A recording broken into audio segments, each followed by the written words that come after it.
Hope everybody's doing well. I wanted to hop on and give you another tip on how to keep your airways nice and efficient, and talk about one of those other areas that we tend to get some congestion in the lungs, a common area of where we have a less airflow, less opening, less lymphatic flow, and we also tend to have more buildup of fluids. So in order to keep that area open and moving, I wanted to show you another way to work on that.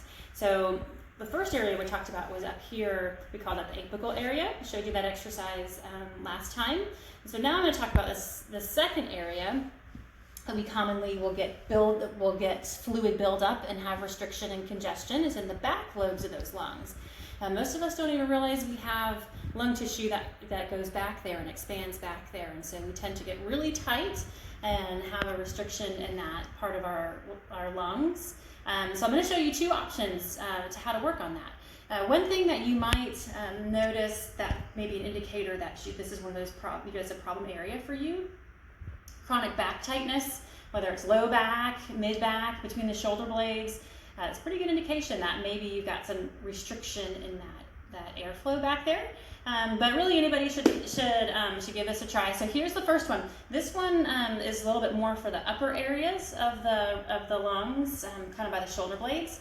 And I like this one because it allows us to work in a reciprocal action, creating a little bit more of a twisting and squeezing some of that lymphatic fluid, so we get a little bit of that kind of emotion through the lungs as well. So we do a little back and forth. So this one, okay, you'll get on hands and knees. All right, and you want to try to find, whether it's pillows or a pile of books, you want a couple inches here of height difference. Okay, and then you'll come on hands and knees, and what you want to do is try to find even pressure through both of those hands.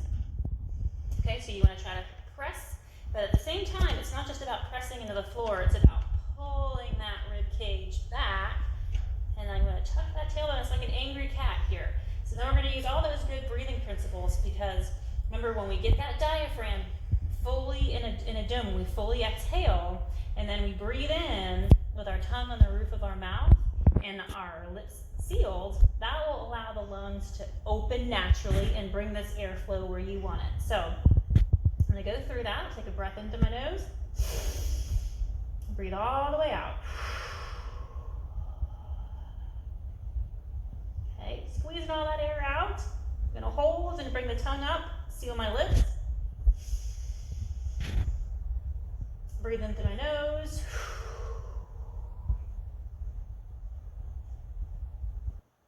Tongue up, lips sealed.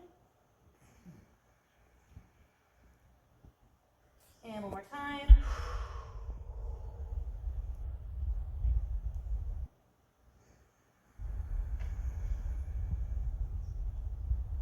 Okay, and then you switch sides, get that little reciprocating going on. If you notice, I'm not changing position when I inhale and exhale. I'm staying rock solid here in that rounded position, and it's really restricted. You can maybe even hear the sound of it. It's pretty restricted. So I want to work on this. I want to keep that area open and flowing. So I'll show you from here. Breathe in.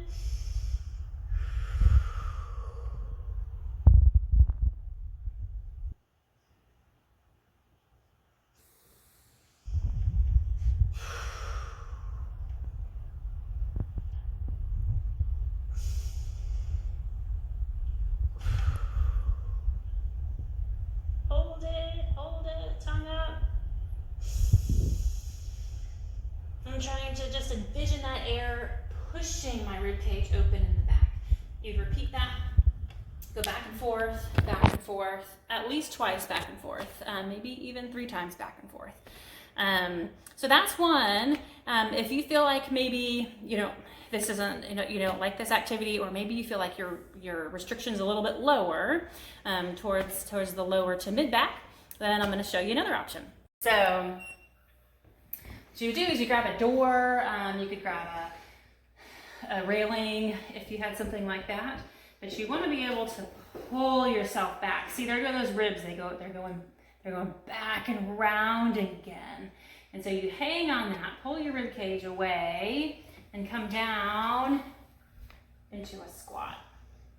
So it's getting a little lower into those lower lobes, a little bit deeper. And then if you're really good, take this balloon like we talked about before.